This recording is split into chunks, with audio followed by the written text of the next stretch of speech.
All right, everybody, welcome back to episode 14 of the Zap Yankee podcast. You were listening to the voices of Nick Giamonti and Richie Pagnotta. What's good, everybody? How you doing? How's it going, everybody? Welcome back to YouTube, and if you're listening on Spotify, welcome back to Spotify. And if you have noticed from Instagram Live, my friends, yes, I'm still wearing the same clothes because I just finished doing an Instagram Live a half hour ago, recapping the MLB trade deadline. So Nick and I, we usually record on Tuesday, but both of us are busy tomorrow, so we're recording on a Monday. On a Monday. Yeah, so we're going to have a lot extra to talk about next week because we have one extra day. But, you know. If anything even happens, that exciting tomorrow. Yeah, we'll see. But, you know, how you doing, Nick? What's new with you? Not bad. My girlfriend picked up 2 kittens on Friday. Oh, yeah, I saw you got kittens. Why'd you get kittens? They were free. How'd you get a free kitten? They were rescues. So well, they weren't really rescues. The person we picked it up from, their neighbor's girl cat, had a litter of kittens and didn't know what to do with them. So we gave them to neighbor, and then neighbor reached out to Kelly's sister-in-law and said, hey, does anyone in your family want cats? I know you guys are a cat family. And she said, oh, well, my sister-in-law Kelly's looking for a new cat, so there were 2 new ones. Wow, and you just drove up to Poughkeepsie? Yeah. How far was that drive? Was it 3 hours? It was it was 2 hours there and an hour and 20 minutes home. Okay, that's not terrible. Which I don't understand how that happened. An hour and 20 minutes back. Yeah, but it was a long drive. What kind of cats are they? Useless. Useless. No idea. They're gray. Yeah, they're just. One of them is Toast and one of them is Nala. Very nice. Where's yours? I don't see any cats over here. He's in the closet right now. Here? Dude, right there. You're keeping a cat in the closet? No, she's at Kelly's house. Oh, why would I say I'll play with the kitty while we do this. I had the kitten here right now, they would be on this podcast, and our views would go from 0 to 1,000. All right, Kelly, if you're listening, we're gonna have to borrow a cat next week. We're gonna need a cat every week. We'll do a different one, and then we'll start integrating puppies, and we'll rotate weekly. And all these pet lovers. Just have a bird. One weekend. Oh, I think there's a goose somewhere. Oh. Yeah, I think there's a goose somewhere in your room, bro. That's in the closet also. Are you in the closet? No, I'm saying next to the closet. Yeah, it looks too close. All right. So, how about you? Yeah, nothing except, just getting very frustrated all weekend with the freaking Yankees.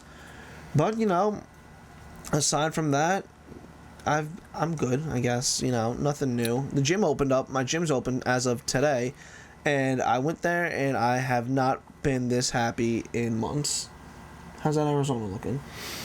This one's really good. The Cowboy Cocktail Fruit Punch. That's a really funny name. It's really good, though. Cowboy Cocktail. Okay. All right, well, while you're looking at cats and iced tea, let's talk about the Yankees. So... They had their Subway... It's fruit punch, it's not iced tea. Oh, I'm so sorry.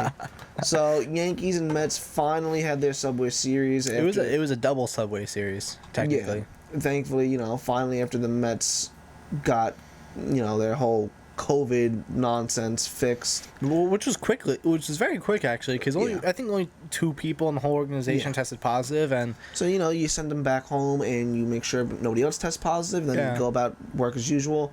There's only 1 game left for Boston now, and that is next Thursday. Mets. This Thursday. What did I say? Boston. Yep, I'm at the Mets. That's this Thursday, so that should be fun. Hopefully, it won't be fun. Happ is pitching. This is City Field, so that's gonna be cool. And Happ's pitching. I just want to jump off the bridge. But yeah, after getting 2 losses at the hands of Atlanta, which is never fun. Getting swept in a doubleheader and then getting swept in another doubleheader by the Mets. It just wasn't an ideal weekend. But yeah, after we had our show last Tuesday, the Yankees went on to lose another 4 games, which made them 0-7, and it was really not fun at all. And everyone was questioning, it's like, what's going on with them now? You have the Rail Riders lineup basically right now with everyone injured. Our pitching is, especially our bullpen. I mean, I remember a couple weeks ago I was raving about how good our bullpen's doing. Yeah, and ever since then it's just not been good. Yeah, so our bullpen sucks really badly. Hopefully that changes. Yeah, our bullpen used to be the most feared bullpen in the entire league. They didn't let up a run for a bunch of games. Yeah, the bullpen was solid. It was great, but this is the only thing I'll get on Boone for, and it's what I didn't like about Girardi, and now Boone's doing it. You're pulling pitchers too early. You can make the argument that you left Paxton in too long that game where he gave up the 2 back-to-back home runs after pitching 6 scoreless innings, 12 strikeouts. You can make that argument. That makes sense. But there's just so many games where you're just leaving these pitchers in. That you're not leaving these pitchers in. You're pulling them in the 5th inning. You're pulling them in the 6th inning. The bullpen's getting overused. Now, you can't use anybody that you're using. This god-awful kid, Krisky, whose ERA is 20. Get him off the team. Get him out of the league. He's not good. My God, it's so bad. So, it's just not good. And, after the Yankees went 0-7, it was bad, Toronto was able to go 7-3 last week while we went 3-7, and Toronto's now a game behind us. While we went 3-7, Tampa went 8-2, and now they're 3.5 games ahead of us. It's not ideal. You would be hoping for a lot different results right now. Yankees are now 1, 3, 4, 5, 6th in the American League in positive run differential. There's only 3 teams below them. They would be 3rd in the NL. NL's not good. But, the big thing with the Yankees, and Nick was talking to me about it beforehand, that they don't score runs. And you look at their averages. Let's look at Sunday's game. Our averages, the only people batting 300 or better are LeMahieu, Voit, Frazier, and Eric Kratz. God. Everybody else is batting under 250 except for Talkman. Nobody is getting on base. Nobody. This is a very power-friendly team that you're only scoring runs with home runs. It's not ideal. It's very, very volatile. And it's going to cause you to lose a lot of games. Listen, they only lost 13 games out of the... they played 32. They lost 13. It's not great. It's not, terrible. But it could be better. There's so many games they shouldn't have lost. But, which game was it? The one Friday on the doubleheader when the Yankees were up 3-2 and Chapman decided to blow a 2-run home run, which caused the Mets to have a walk-off at Yankee Stadium. First time that's happened in MLB since at least 1899. Yeah. That's over 120 years ago. Thanks, Chapman. Mm. Yeah, who hit Chapman's not even doing anything right Rosario hit it. Yeah, Rosario. 7th inning off Chapman. Out of all the players, Rosario. And now Chapman, he hasn't played much. What's his 3rd game, maybe? 4th game? His ERA is 27. That's not good at all, obviously. He's pitched 3 games, given up 3 runs, pitched a total of 2 innings. That's fantastic.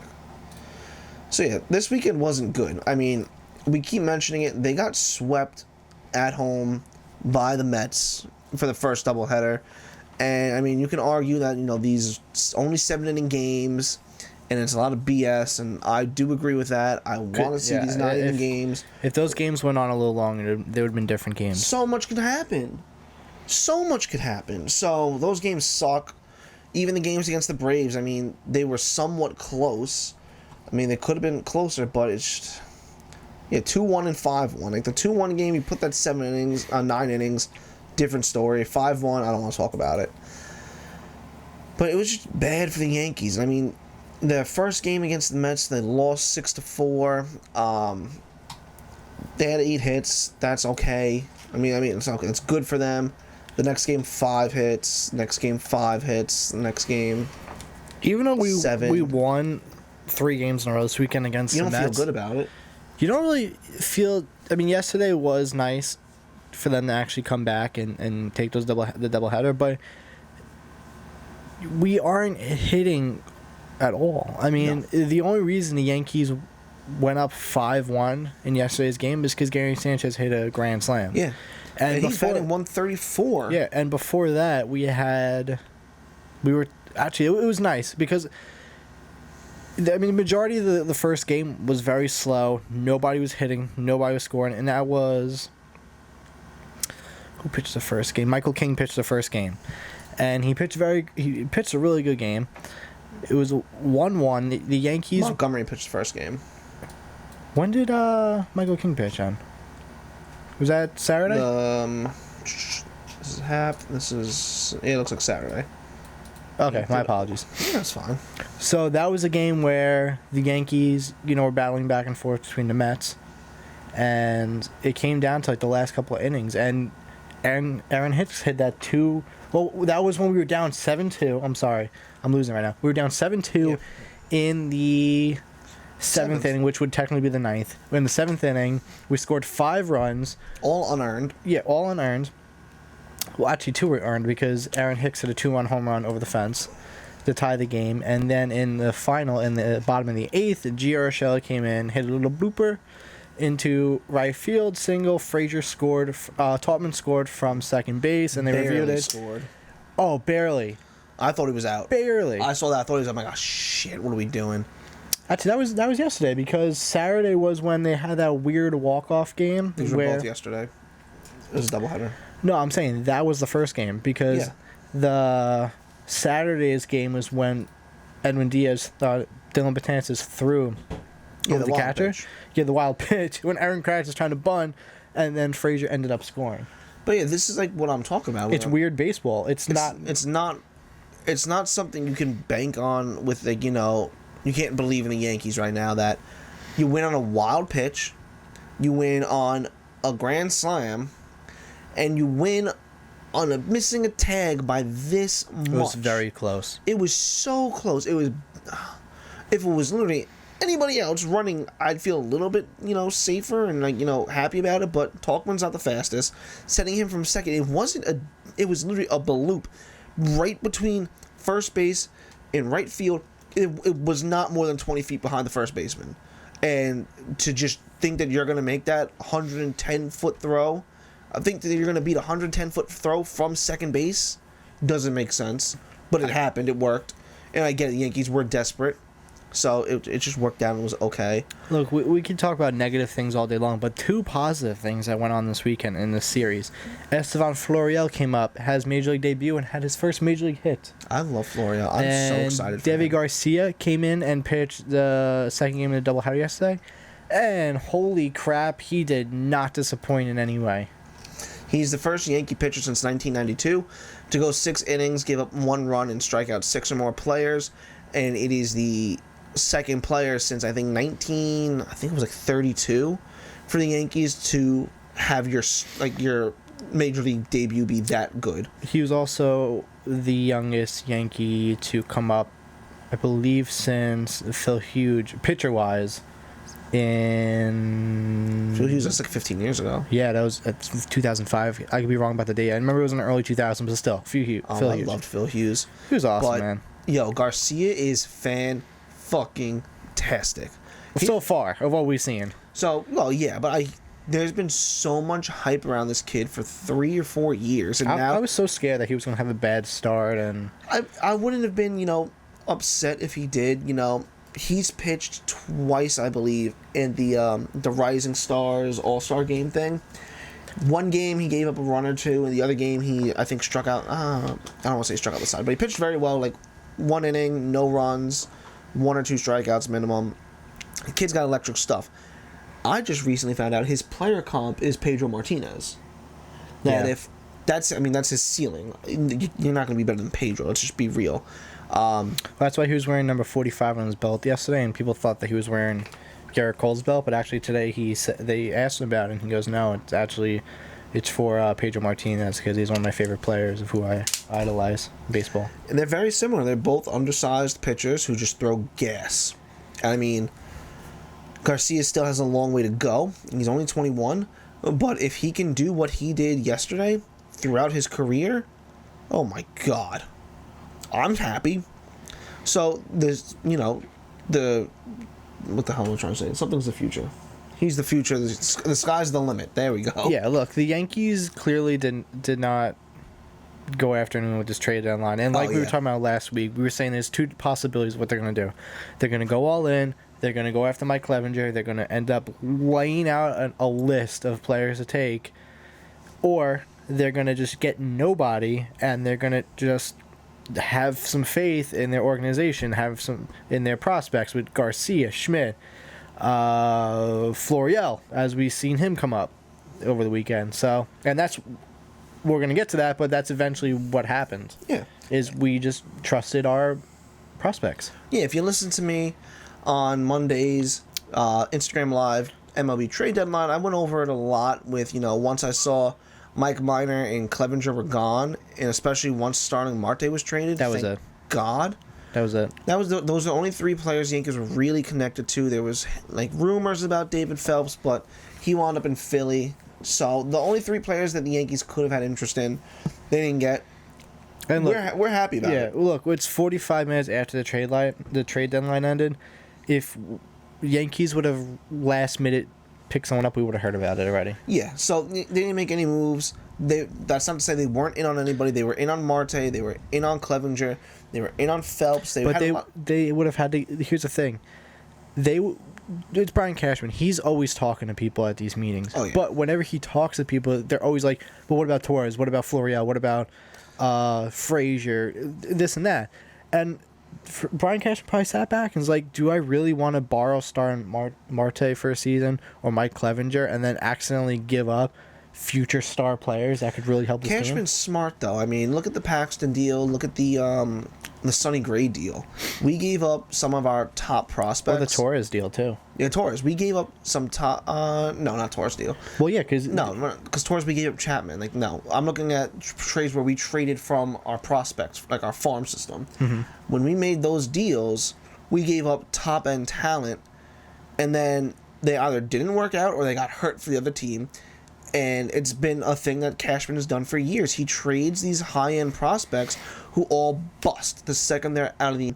or they just never reach their potential. And so far, it's worked out. And you come right back at me. Tell me the Sonny Gray trade was a bad trade and the James Paxton trade was a bad trade, and I'll tell you, you're wrong. The Sonny Gray trade, look what he's doing now. He is insanely good for the Reds. He is and we gave him away for peanuts. He's by far one of the better pitchers in the NL right now, and he could have been there for the Yankees, but because the Yankees are so analytically forward, it's a double-edged sword that they relied too heavily on their analytics, and they didn't let Gray pitch the way he could and the way he preferred. And I mean, you saw it when he pitched how he wanted to pitch, he was lights out. Yeah, he had a great playoff run, with the Yankees one year. When you made him pitch how you wanted him to, it didn't work.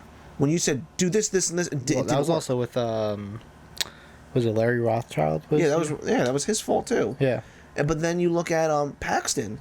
He's another guy. Like, oh yeah, he was a bad trade. It's bad trade. He's always hurt. He's injury prone. Yeah, but when he's healthy, he's another amazing pitcher. The beginning of the season, injured, coming back off injury. His velocity's down. His last two starts, 10 strikeouts, 12 strikeouts, 11 strikeouts, whatever it was. That was great. It was literally 3 pitches. If he could take them back, those are 3 home runs gone. He doesn't give up 3 runs both those games. No one hates him for the last 2 games. Unfortunately, he's hurt now. But, it is what it is. But Cashman... check up to see how everyone's doing on this injured list. Yeah, but Cashman really is a wizard. People try to tell me that he's a prospect hugger. He isn't even close to that. He is very willing to trade prospects away. He just is only going to do it, though, if he gets what he wants. He's not going to give you Clint Frazier for Starling Marte. He's not going to give you Clint Frazier for Robbie Ray. It doesn't make sense. It's stupid. So, I think, at the end of the day, it was very smart for them to not do anything. If they want to make a major trade, we'll hear it in the offseason when they might go after Arenado. Aaron Hicks is on the... When is this updated? It says... yesterday, yeah. Yeah. Oh, my God. Oh, he's not on the IL. I know, but still. Yeah. So, Nick just pulled up the IL real quick. We're just going to do a little IL update. Actually, it's a little bit shorter than I remember last week, but still long. So, apparently Aaron Hicks, he's on the IL list. He's just a day-to-day status right now, which also is Gio Urshela. He's having a day-to-day because he had a bone spur. But I don't really think it's that serious because he's still been playing pretty well. Aaron Hicks is what? His calves. And he got pulled out of yesterday's second game. His average is a little bit better now. At least it's over 200. Oh, that's great, man. Aaron Judge is back on the IL again. Came back way too soon. He's on a 10-day DL. Paxton's on the DL, 10-day. So Torres, Paxton, Britton, Stanton, Kyle, Higashioka. It's so hard to pronounce his name.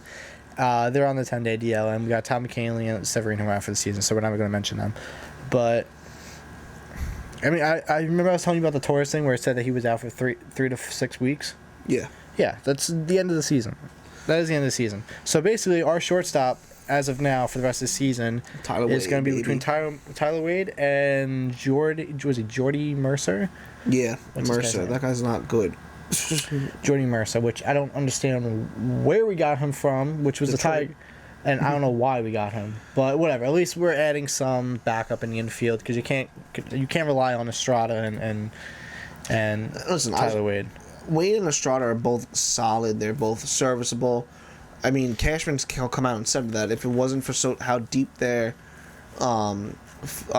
starters were, Estrada would be starting, and if it wasn't for how deep their Estrada's good at second base, though. I'll give him that. Yeah. He's very good at second base. Cashman's come out multiple times and said that Estrada's a starting second baseman on any team besides the Yankees. The Yankees just don't have room for him. Wade, he's a good utility guy, and it just sucks. Like, nobody on the fucking team can hit. Like I said before, there's only 3 guys hitting 300 or higher: Frazier, Voit, and LeMahieu. Voit is also on fire. He's got 12 home runs out? He's got 12 home runs. Yeah, it's insane. Like, he's hitting 367 over the last what? He's hitting 303. No, his batting average. It's 303. Oh, I read the wrong one. Sorry. Yeah. Still good though. August, he had 10 home runs. I hate how ESPN sets up its stats. It's ridiculous. So he's got 10 home runs last month.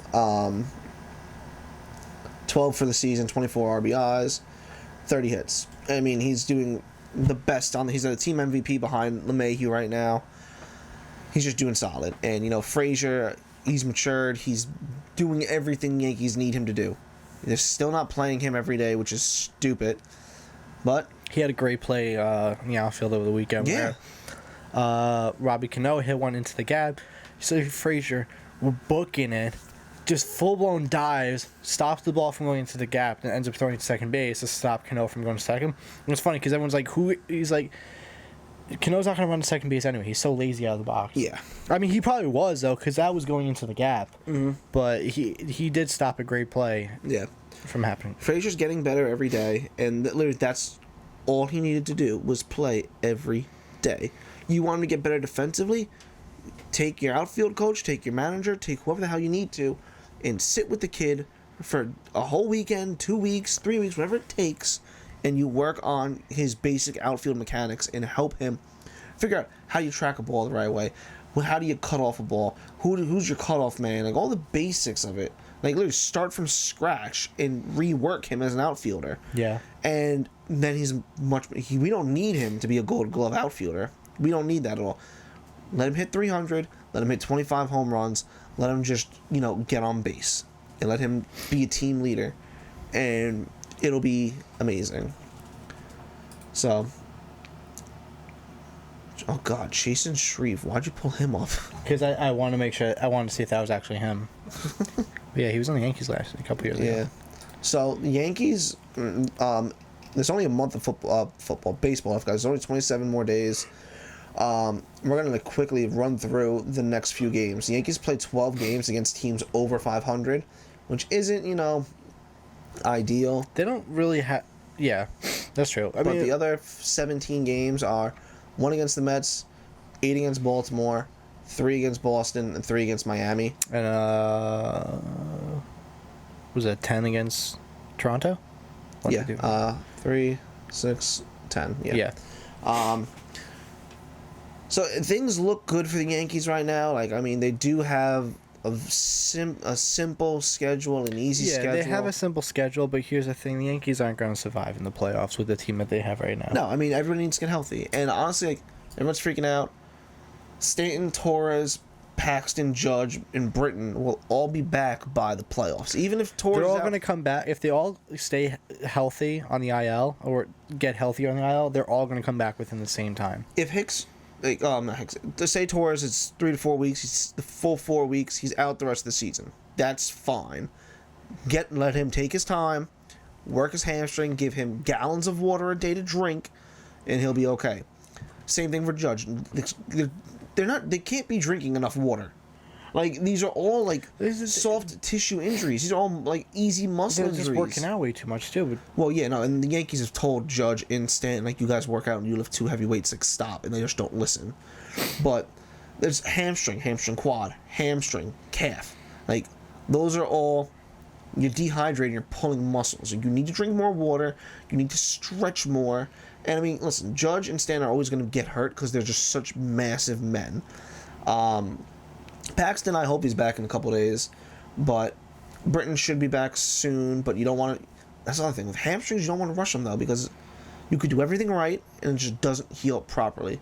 Towards quad and hamstring, that's not ideal, but like I said, take the time, rehab properly, drink enough water, get enough electrolytes, eat enough protein so that your muscles can fully form and like solidify and fix all the rips and tears, and they'll be okay. The Yankees need to completely rework, though, their training facility, their training staff, because this is absurd, all the soft tissue injuries that they're getting. This year and last year. Yeah. It makes no sense. The thing with Torres is, even if he comes back, he's just having a bad season. Yeah, he's bad. He's having a bad defensive season. Really bad season. And you know what? Let him take the month and fix his head, and maybe he comes back and he's on fire. The only couple people who actually will come back and make it, at this point, a difference on the team is Judge and Stanton, because they actually start off really well. Judge, if Judge didn't get hurt, he would definitely, and kept playing the way he was, he definitely would be on track to become MVP of the season. And same thing, him and Stanton, if they didn't get hurt, they'd be battling for AL MVP. Exactly, and Higgy, oh, yeah, feedback, hold on. Higashioka, I mean, he's nothing special. He doesn't make a difference, really. He really doesn't make a difference. Yeah, I mean, he's nothing special, but he's a competent backup, and, you know, with everybody hating Sanchez behind the plate, people do prefer him just for his defensive prowess, but, like, come on. I mean, Eric Kratz isn't even that bad, though. He's 40. But did you not see him gun out someone from his knees the other day? Yeah, and then I saw someone try to say that Sanchez can't do that, and I attacked them. Well, I've never seen your damn mind. I've never seen Sanchez actually throw from the knees, but Sanchez has a great arm behind the plate. Yes. Well, have you never seen? That's what he does. His rookie year, he came up, and the big thing with him was he has a cannon. He's got a rocket for an arm. And ESPN did the whole sports science thing with him, from crouching to getting to his knees and just throwing the ball. It was like an insane 0.8 seconds or something like that. It would throw 96 miles an hour straight to second base and gun him out. Yeah. It was ridiculous. But Eric Kratz, he's doing pretty good. He's an old man. He's 40. His knees are shot. He's gonna be the next one hurt. Yeah, but honestly, I admire his tenacity. Yeah, just the way that he's so excited around everyone now. Yeah, I would be excited too if it was a 40-year-old dude playing with all these young guys and that we had World Series hopes. I'd be really excited. But this week we play Tampa. We're throwing out our best, and all that they've announced so far is we have to go against Glass now. I'm assuming that means that they're going to do another reliever to start. So tonight, this is Monday, we got Cole going against Glass now. Yep.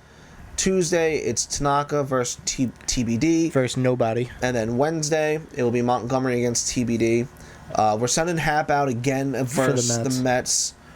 I'm not really too confident in that, but he did shut them down yesterday, or the day before, whenever it was.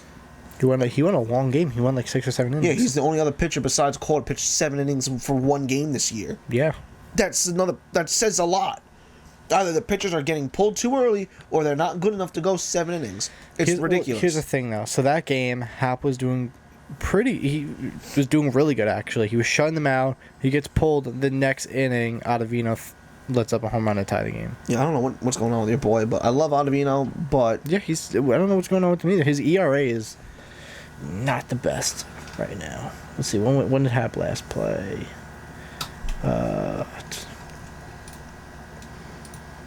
Let's see if we can pull up the Yankees list of... Yeah, he won for... Yeah. His ERA is 4.22. And his ERA at home this year is 6.75. Yeah. Not ideal.